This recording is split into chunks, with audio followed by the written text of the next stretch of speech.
السلام علیکم بابای حاجی. خب ما در کارخانه دولتی کار میکردیم. از سببی که به ما معاشمان را نمیدادن ما دست به دزدی میزدیم. آیا ما در این گناهگار هستیم؟ زیرا که تا حال حق ما در کارخانه از 1000 تا 5000 باقی است و گرفتن نمیتوانیم. و رئیس کارخانه امسال حاجی شده آمد. این سال اگر حاجی شده باشد پول شما را اولا برمیگرداند. دویم اینکه اگر معاش هم که ندهند دزدی در کجایی که نباشد دزدی هست.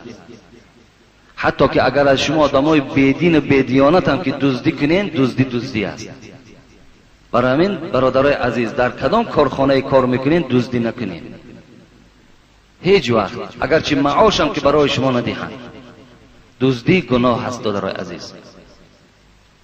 خب ایشان ها از ملاها چی برتری دارند و در دعاخانه با کدام از اینها پشت گذشته اشان یاری میدهد؟ خلاصه شفا از کجاست؟ این برادر ما هم خیلی برادر ساده. اگه مسلمان همه وقت ساده می شود، مسلمان زیرک نیست. راستی بار نه ملا را پشتش فایده می کند نه ایشانه، نه با پشت ما نازیم و نه با پشت هامان افتخار داشته باشیم. افتخار به پشت کردن میلش من شما را باز نمیدارم. اگر پدر شما یگان آدمی خوب گذشتگی بود، بسیار خدمت کرده است، میلش یادش کن گوی بسیار آدمی خوب بود، خدمت کرد، لیکن با وی تکیه نکن. گرد نام پدر چی میگردی؟ پدر خیش شو اگر مردی. گرد نام پدر چی میگردی؟ پدر خیش شو اگر مردی. پدر لایق تعریف و ستایش است، میلش مثل پدر چو، لیکن با او تکیه نکن که وی در قیامت از تو پشتیبانی کند و او تو را شفا بخشد و او برای تو کمک کند. این در برادر عزیز تکیه نکن. افسوس امروز بسیار برادرای ما و شما ذاتی که لایق تکیه هست، ذاتی که لایق حمد است، اون ذات فراموش کردیم و تکیه بر انسان میکنیم، کمک از آدم میطلبیم. بسیار بسیار نادرسته. دادرای عزیز، من چندین موعظه ها را تاکید کردم. یگانه تکیه بر خدا کنید، از خدا کمک طلب کنید. دادرای عزیز، من برای شما ببین حضرت موسی را مثال آورم. حضرت موسی زمانی که پیغمبر بود فرعون پادشاه بود. فرعون دعوای خدایی داشت. الله به این بنده ناسپاس خیلی مهلت دراز داد تا زمانی که انا ربکم الاعلا گفت، من خدای بزرگ هستم گفت. تا همین زمان الله این ناکسه مهلت داد، شاید که روز از روزها به سوی الله بازگردد، لیکن نگشت. وقتی این سخن گفت الله در خشم شد، در غضب شد. حضرت موسی را فریاد زد، گفت اذهبا الی فرعون انه طغى. سوره طه آیت های 41 42 43 همچنان است. اذهبا الی فرعون انه طغى فقول له قولا لینا لعله یتذکر او یخشی. خداوند به موسی امر کرد، ای موسی برادرت هارون بگیر به قصر فرعون برو، فقول له قولا لینا. این عبرت برای واعظه است. وقتی که با فرعون روبرو میشوی ویا دشنام نده، ویا ناکس و بدبخت نگو، بلکه با او با سخن نرم صحبت کن، با سخن نرم درشت معامله نکن. ولی بسیار پیشواهای ما در موعظه هامان بعد سخنهای درشت استفاده میبریم، سخنهای قبیح استفاده میبریم که این اسلام رخصت نمیدهد. با موسی که دعوای خدایی کرد، ملایم رفتار کن. با سخنهای نرم و یا به سوی الله دعوت کن که تو بنده خدا هستی، تو خدا نیستی. حضرت موسی چی گفت؟ ببین، قالا اننا نخاف ان یفرط علینا او ان یطغى. حضرت موسی چی میگوید؟ پروردگارا پیش فرعون رو گفت بله پیش فرعون برو. گفت پروردگارا من میترسم اینکه مبادای فرعون بالای من قهر و غضب نکند، میترسم. الله چی گفت؟ اکو یاری رسانه ببینین، کمک رسانه ببینین. اگر حضرت موسی با پدر و با برادر و با همون خیش و قومیتش تکیه میکرد، به خدا قسم فرعون تیکه تیکش میکرد. لیکن الله چی گفت؟ قال لا تخافا اننی معکما اسمع و ارا. موسی گفت رو گفت و پیش این جاهل آزاد گفت، پاسباناش نپرس، راست به داخل قصرش درا گفت، ناترسیده گفت اننی اسمع و ارا، من که پروردگار تو هستم، رفتن تو را به قصر میبینم و صحبت تو را گوش میکنم، من همراه تو هستم، نترس. ببین موسی وقتی این مژده را، این بشارت که از خدا گرفت، دیگر برای موسی اون پاسبان ها و اون راهزن هایی که اطراف فرعون گرفته بودند هیچ تکانی نداد. ببین وقتی که موسی نزد فرعون در آمد، بشارت پروردگار الله در نظارت این مجلس قرار دادگی است، الله نگاه دارد. فرعون چی میگوید؟ فرعون رد کرد، فرعون قبول نکرد.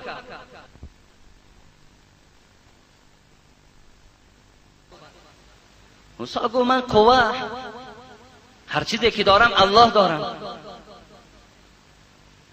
و گفت میلش، هر چیزی که داری به میدان برار. ببینید دویم حکمت، ببینید دویم بزرگی الله را شما تماشا کنید برادرای عزیز. 70 تن از جادوگرها را فرعون جمع کرد، جادوگرهای وزنین ترین سخت ترین. میدان روز عید بود، همه جمع شد. حضرت موسی گفت چاش، در وقتی چاش گفت مردم جمع کنید روشن شود تا که مردم قدرت الله را با چشم ببینند. حضرت موسی یک عصا در دستش داشت، معجزش این بود که وای اژدهار میشد، هر چی که می آمد تناولش میکرد، نابودش میکرد. 70 تن، این قصه قرآنی است، والله علم سوره صافات است. تمام 70 جادوگر گفتن اول شما شروع کنید. موسی گفت نه شما شروع کنید، هر چی دارین گفت شروع کنید. بعد جادوگرها ریسمانها داشتن، عصا داشتن، چوب داشتن، سر دادن در میدان. وقتی که سر دادن همگی اون اژدها رو مار شد، هجوم به سوی حضرت موسی کردند. حضرت موسی را مفسرای قرآن در قرآن میگویند که وجودش ترس فرا گرفت، ترسید. لیکن الله چی گفت؟ لا تخف انک انت الاعلی. ای موسی نترس، تو بالای اینها غالب میآیید، بی پروا باش، عصا تا سر گفت. وقتی عصا را حضرت موسی سر داد، همگی ریسمان و آن چیزی که در همون میدان بود همش نابود کرد، تناول کرد. ببین کی کمک کرد؟ الله کمک کرد. الله اگر با این پشت اگر ارواحش و باباش بیچاره تکیه میکرد، باور کن خدا دانا بود که اونجا چی حادثه رخ میداد. حضرت ابراهیم علیه السلام،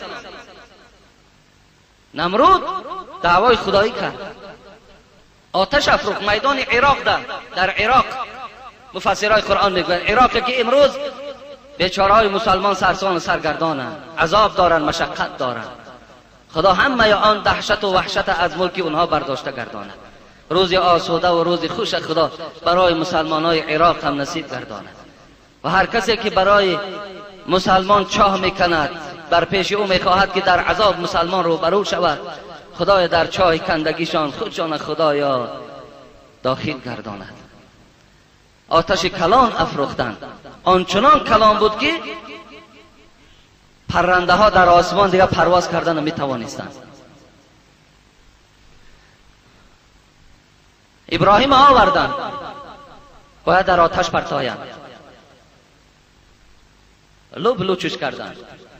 نمرود میگه وقتی که زینت ابراهیم، زیباگی ابراهیم دید، گفت ابراهیم اینقدر زیبا هستی تو، چی می شود که تو از همین دعوای خودت گردی و مرا خدا گویی تا که من تو را در آتش نپرتام؟ حضرت ابراهیم گفت زر خالص هیچ وقت در آتش نمی سوزد. قصه کوتاه، حضرت ابراهیم در صندوق انداختن، اکنون حواله میکنند باید که در بین آتش زند. وقتی در آسمان برداشتنش، میکائیل آمد، میگوید میکائیل ملائکه شمال و ملائکه برف و آب همه در دستش. گفت ابراهیم اگر خواهی، گفت الحال ابر را پیدا میکنم، تمام این آتشی که چند ماه میسوزد به خاکستر مبدل میگردانم.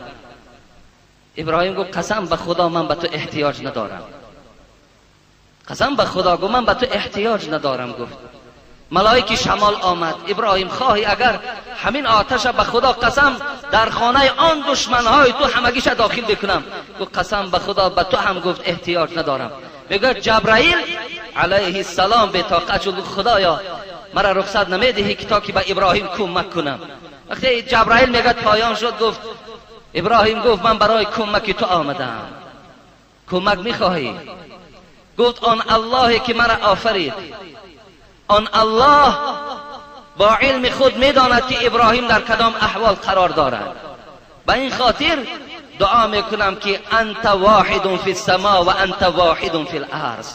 خدایا تو یگانه در آسمان هستی، خدایا تو یگانه در زمین هستی. سبحانک لک الحمد، پاک هستی تو، از برای تو حمد است، از برای تو ستایش است. هر چی که اگر پستی زدم الله فقط به تو رو می آرم. خدای خود دیده ایستاده ای. ببین وقتی الله صدای ابراهیم شنید، به این آتش چی گفت؟ یا نار کونی بردن و سلاما علی ابراهیم. ای آتش گفت زمان ابراهیم در داخل تو میزند، برای ابراهیم من خنک شو و چمنزار بگرد. آتش به همون چی شد؟ روبرو شد. کمکی کرد؟ الله کرد. برادرای عزیز و گرامی، قصه رسول اکرم صلی الله علیه و سلم، ابو جهل چی پلان کشید؟ شب نابود میکرد پیغمبری خدا را، لیکن الله چی گفت؟ ای حبیبی من یک خاک در دست بگیر، بیرون شو و جعلنا من بین ایدیهم سدا و من خلفهم سدا فاغشیناهم فهم لا یبصرون. شفت کن بالای چشم این مشرکا پرتاب. کی کمک کرد؟ الله کمک کرد. وقتی در غار در آمد، ابوبکر صدیق میلرزید از جانب رسول اکرم، لیکن رسول اکرم چی گفت؟ لا تحزن ان الله معنا. ابوبکر نترس، گفت چی میگوی در حق دو نفری که سیوم او خدا باشد؟ چی میگوی؟ گفت چی میترسی؟ دادرای عزیز، هیچ وقت تکیه بر هیچ کس نکنیم، فقط روی به خدا بیاریم، فقط کمک از خدا طلب. اگر جمله جهانم خصم گردد، نترسم چون نگهبانم تو باشی. شاعر میگوید اگر جمله جهانم خصم گردد، همه دنیا اگر دشمنی من شوند، نترسم چون نگهبانم تو باشی. هیچ وقت نمیترسم زمانی که نگهبانم تو باشی. زی شادی در همه عالم نگنجم، اگر یک لحظه غم خارم تو باشی. اگر یک لحظه غم خارم باشی، به خدا قسم دنیا و آخرت برای من شادی می بخشد، برای من شادی می آرد. زهر از عطای خلق هرچند که دوا باشد. در آشخانه شهر کراچی پاکستان نشستگی بدیم، آشخانه افغانها بود. در همون دیوال همین مصرع ها را من یافتم، از همونجا کتابت کردم. زهر از عطای خلق هرچند که دوا باشد، حاجت ز کی میخواهی آنجا که خدا باشد. آنجایی که خدا هست حاجت به کی میبری؟ دادر عزیز، آخر نخواه که همین چوی توغ برای تو فایده بخشد. کی بیدار میشه؟ کی از همین شرکیات شما دور میشین؟ نخواه جای خدا باشد یک موره چشمی در گردن گاو تو، در گردن خودت، در گردن کودک تو، در گهواره های کودکت کشال باشد. آخر شما نخواه که از این چیزهایی که غضب خدا را بیدار بکند، شما رجوع به منها کنید. دادر عزیز رو به خدا بیارید، از خدا کمک طلب کنید، ان شاء الله الله شما را کمک میکند. دادر عزیز نه ایشان پشتش کمک میکنند نه ملا را، کمک کننده ما الله هست. خب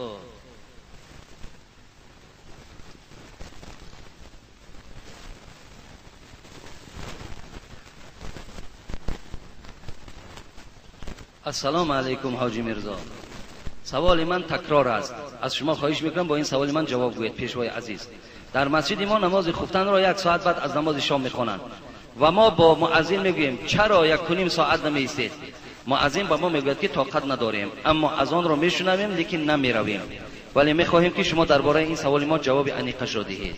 با احترام مخلصان دائمی شما از شتل. در حق ما دعا کنید، خدا همه شما را در حفظ امان نگه دارد.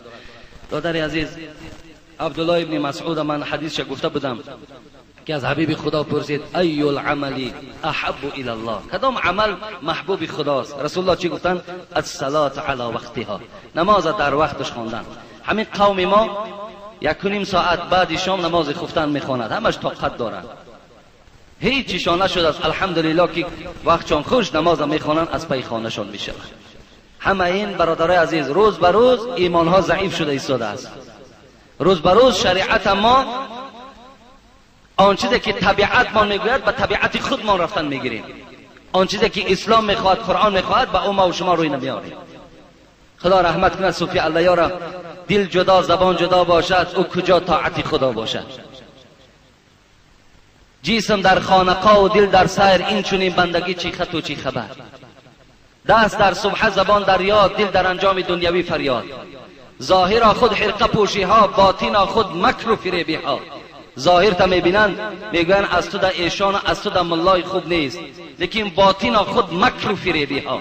داخلت آنقدر مکر دارد، آنقدر مردم فریب کرده ایستاده ای که دیگر هیچ حساب ندارد. حضرت صوفی الله یار خطاب میکند به اینا، چی میگوید؟ این چی طاعت چی بندگی باشد، مردنت به که زندگی باشد. او خدا پروا این عبادت تو ندارد. اگر کنی بجا بیاری خوش به حالت، نکردی دادر عزیز بعد هم 1 ساعت هم رفته از جماعت دور نمانین، با جماعت نمازاتون خوانین. السلام علیکم دولت عزیز گرامی، آیا حدیثی هست که میگویند از نام پیامبر حب الوطن من الایمان؟ حدیث پیامبر هست یا نه؟ حب الوطن من الایمان من بار اینا برای شما گفته بودم، در اطرافش اختلافی زیاد است. خدا رحمت کند علی قاری را در کتاب موضوعات آورده است. خوب میشد که حب الوطن من علامت الایمان میگفتیم، اینش بهتر بود. باز از علامت ایمان دوست داشتن وطن است. وطن مون دوست میداریم، وطن مون احترام میکنیم، برای وطن مون بهبودی میاریم. اون کسانی که در این وطن ما زندگی میکنن نیکخواه اونها هستیم. برای من این یکون جای غلطش نیست. دادر عزیز، السلام علیکم حاجی داملا، من یک کارمند شعبه داخله هستم. 5 وقت نمازم را یعنی ملیسه هستم، 5 وقت نمازم را میخوانم. جمعه را وابسته به حالتهای کاری هم هست. از نصیحتهای شما خوشنود هستیم. یک سوال دارم، ما بعضی شب زنهای بی ترتیب را و مردهای اوباش را از راهات دستگیر کرده به ملیسه خانه میاریم. آیا این کار ما نیز ثواب دارد یا که آنها را خانه هاشون بریم؟ نه، همان ملیسه خانه بریم. اونا خانه را ارزنده نیستند. آن کسی که کوچه را بی ترتیب میکند، آن کسی که تأثیرش گویم خصلت‌های ناخوب او در جامعه اینقدر ضرر کلان میارد، وای ارزنده عذاب و شکنجه را دارد. برای همین برادر عزیز، اولا خوش به حال تو که هم کاری حکومت و هم کاری وطنداری تا به جا میاری، هم در برابر این عبادت خدا را میکنی. خوش به حالت. فراموش نکنید برادرای عزیز، هر کی در هر جایی که کار میکند وای بنده خداست. در برابر کار باید بندگی خدا ادا شود. هیچ کار باید پیش عبادت ما و شما را نگیرد. بگذار برادرای عزیز کار کنین، مهنت کنین، آباد کنین، حمایه کنین، حفظ کنین وطن را، لیکن در برابر این ساعت عبادت خدا باید فراموش نشود. بهترین عمل است وقتی که تو یک دختری بی ترتیب یا یک مرد اوباش را از راه میداری، آورده مثال برای او مصلحت های مفید میدهی. اگر خانه هم که بری با پدر و مادری و اگر صحبت کنی خوش به حالت برادر عزیز. من بسیار منتدار هستم. من خیلی امروزا میشنوم که برادرایی که در امنیت و در داخله و در سوت و پروکراتوره هایی که کار میکنن باز در برابر این نماز میخوانن، به خدا خوش به حالتان، خوش به حالتان. شما ان شاء الله برد میکنین، هم اینجا را آباد میکنین هم آخرتتان آباد است. خوش به حال همه شما.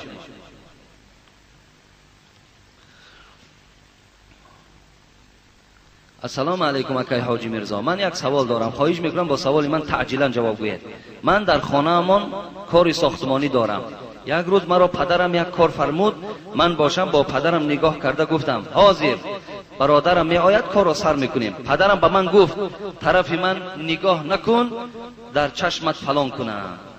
و باز مرا چند دشنامه‌های قبیح داد و مرا گفت که تو حرامی هستی. بعد من به پدرم گفتم که اگر من حرامی باشم خیر مرا عاق کن. پدرم به من گشته گفت عاقت کردم، رو کجایی که میروی؟ از شما خواهش میکنم اکای حاجی میرزا، آیا من عاق پدر شدم؟ در حقیقت در حق من و پدرم دعای نیک کن. از این کار 3 نماز جمعه گذشت، من و پدرم نمازخوان هستیم، جوابش را در مسجد شما انتظار هستیم. ان شاء الله دادر عزیز شما عاق شدگی نیستین، عاق خودش تی است. اما پدر و مادری که فرزند عاق میکنین کمتر فکر نمیکنین از آینده فرزند. وقتی که برای عاق کردی در مردم ما همین است که عاق کرد تمام، دیگر من هر چی که کردم همش بیهوده است. مقصد دیگر برای من مسجد نماز چی در کار؟ اکنون راهی دیگر همون میخانه و راه دزدی و راهزنی را برای خود اختیار میکنم، برای که دنیای من سوخت. مقصد همین است. شما چه خیل پدر هستین، چه خیل مادر هستین؟ آیا راه تربیه همین است؟ این راه تربیه نیست. بگذار فرزند نافرمانی میکند، به عقلی میکند، نادرست رفتار میکند و یا با طریق مصلحت درست کردن ممکن است. لیکن عاق کردن این وظیفه ما و شما پدرها و مادرها نیست. عاق نکنین دادرای عزیز. عاق، افسوس که اکنون عاق شما اولی خیلش عاق میکند در یک مسئله که برای دنیاش است. تو یگان تا عاق که فرزند مسجد نرفتنده، بچه مسجد نمیره عاقد میکنم، در عمر در زبانت نمیاری. برای خاطر اسلام هیچ وقت تو مثال نمیاری که من مثال بچم عاقد میکنم اگر نماز نخوانی، بچم عاقد میکنم اگر سرت نمیپشانی. این ده نمیگوی. لیکن برای یک کار دنیا یا برای ساختمان یا برای که یک پدر بچه‌ش گفته است برای من سیگارت بخر، گفته است که نه سیگارت نمیخرم، گفته است که نخری، بچم عاقد کردم. عاق هستم. این بازی از باور کن، پیش از آنی که خودت عاق میکنی خودت عاق میشه. به خدا این چی کار از خودش؟ اسلام مسخره نیست که آخه. عاق کردن درست نیست. عاق نکنین، تربیه کنین.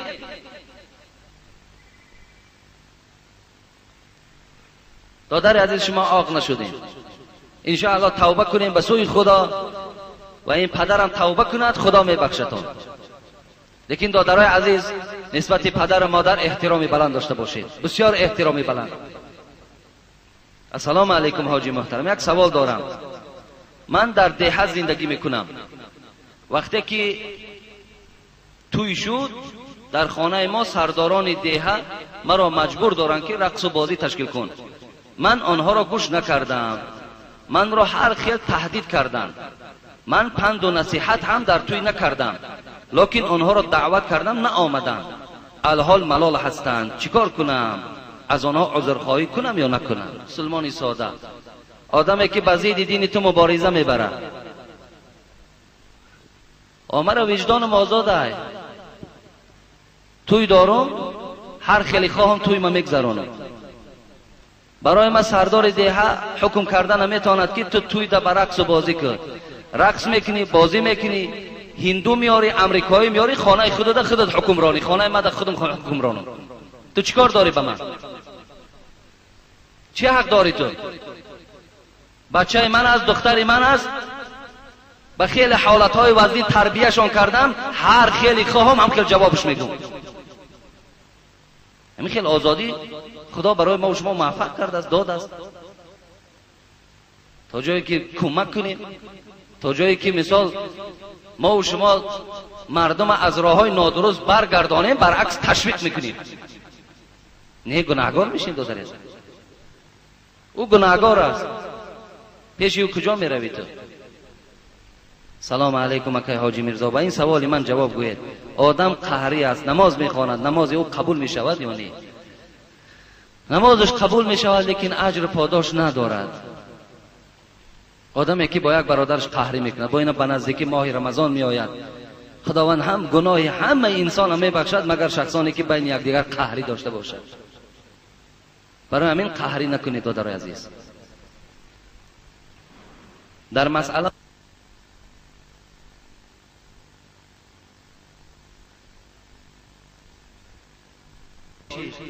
ما از شما همین است که یک جمعه در باب جمال دیدار پروردگار صحبت میکردید.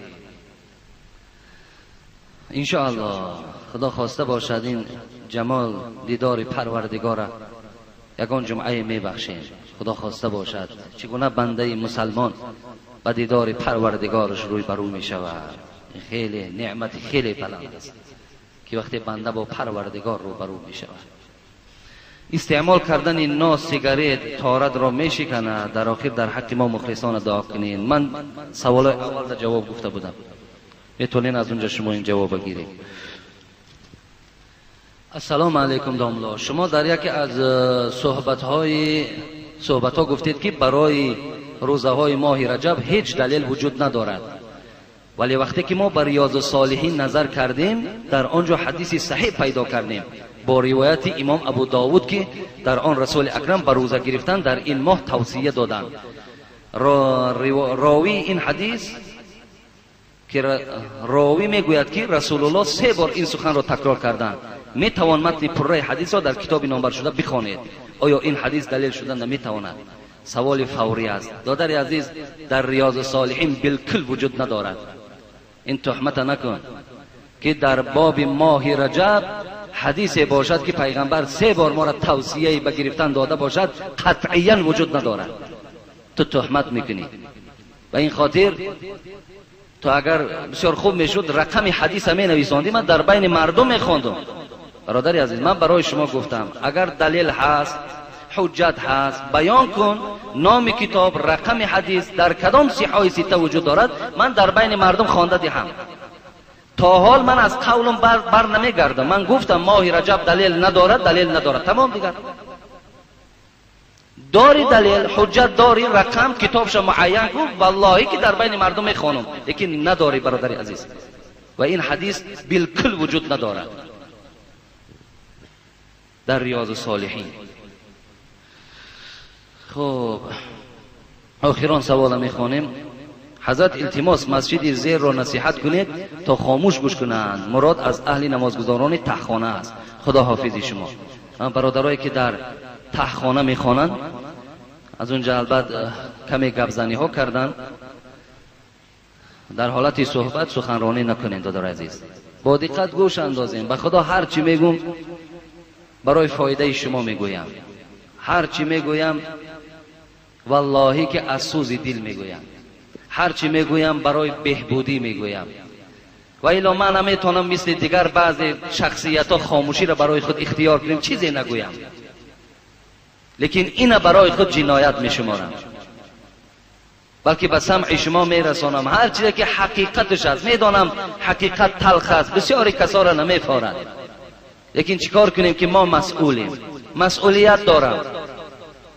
فردا از این ما را الله میپرسد. میکروفون دادیم، مسجد دادیم، معرکه های مردم خوردی، پول مردم گرفتی، آیا سخن حق به گوش مردم رسانیدی یا نرسانیدی؟ آیا این سله و کله و این جیلک و این منصب و این محراب برای چی استفاده بردی؟ برای راحت یا برای بهبودی دین اسلام؟ برای چی استفاده بردی؟ والله که این سوال از پیشواها در روز قیامت میشه. و این خاطر هر چیزی که میگویم گوش اندازید. حقیقت دارد برادرای عزیز، هیچ کدامش سخن خودم نیست. هر چی میگویم در زیرش برای شما آیت قرآن، حدیث رسول اکرم حتمی وجود دارد.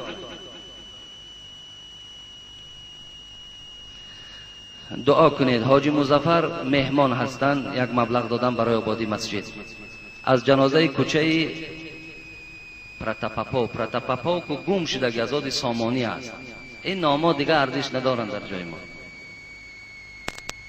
دیگر تمام نامه‌های تاجیکی میمانیم، نامه‌های گذشتگان ما نمیمانیم. اینا چی خدمت کردن در ما و شما که اینقدر از دروازه هامون حتی نامشون گم نمیکنیم. یک برادر از خرمن یک تانه علی بست روان کرده است. یک برادر او گلاک آورد. در حق پدر و مادر فرزندانش دعا کنید. اینجا برادر محمد شریف. خب یک برادر از مسکو عمر برادرمان یک مبلغ دادن برای آبادی مسجد دادن. فرزندشان یاسین جان گفتن در حقش دعا کنید. در حق اوستاها عبدالجبار و شیراوگن و بابای حاجی شاهین که همیشه در این خدمت مردم قائم است دعا کنید. برادر کامل محمد شریف با او گلاک آوردن اینا هم دعا کنید. در حق آنهایی که در صندوق خیریه دعا میکنید.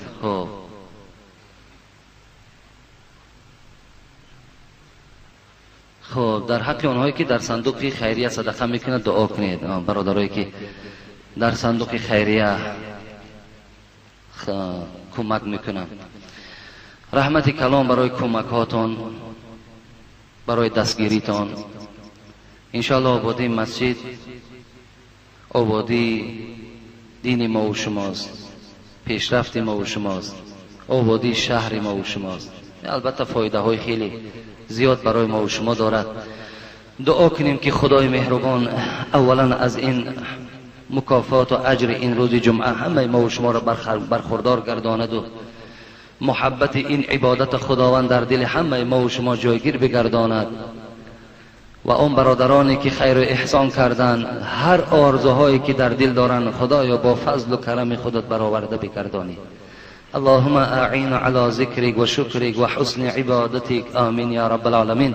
برادرایی که در بیرون هستین از شما خواهش داخل خالی است. اگر در این داخل شما نماز نخوانین و این پراکنده در هر اطراف رفته جدا جدا از صفها خوانین، این حالت در نماز شما نماز نیست.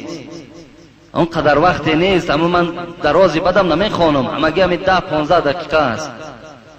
برای همین برادرای عزیز داخل درآیین. همون امارت نیم تیاری که هست در همون جا رفته نمازاتون نخوانین.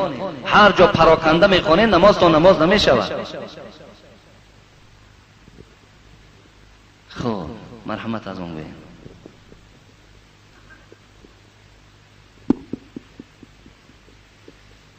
الله اکبر الله اکبر الله اکبر الله اکبر. اشهد ان لا اله الا الله.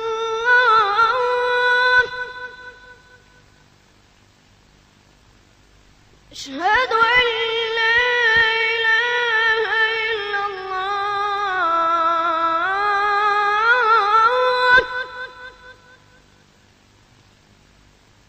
أشهد أن محمد رسول الله. أشهد أن محمد رسول الله.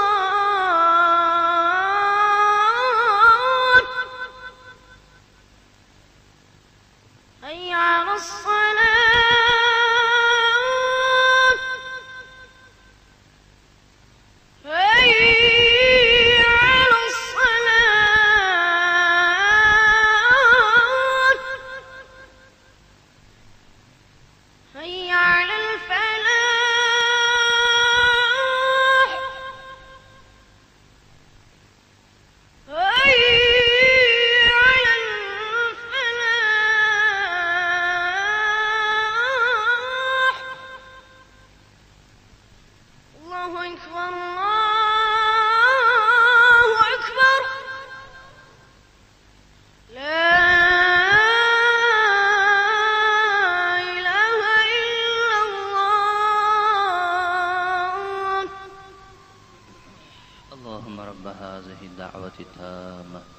والصلاة القائمة آت محمدا الوسيلة والفضيلة والدرجة الرفيعة وابعثه مقاما محمودا الذي وعدته وارزقنا شفاعته يوم القيامة إنك لا تخلف الميعاد آمين.